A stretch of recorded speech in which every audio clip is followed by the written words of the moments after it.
Welcome back to the channel, and don't forget to like, share and subscribe for more updates. Today we are diving into an exciting tutorial how to create a fire typography layout. Start with a dark background and type bold text, and also apply bevel and emboss to shape the edges. Add flames overlays and clip them to next, and also set blend mode to screen or lighten. Also use liquify tool to twist edges like heat waves and paint orange and red glows around the text. Now add sparks and ashes using scatter brush, then duplicate the text and blur for outer glow, and also apply color balance to warm tones, and add smoke rising for top edges and dark background corners for drama.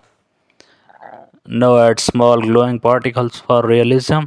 Sharpen main text slightly. Your fire typography now looks hot and intense.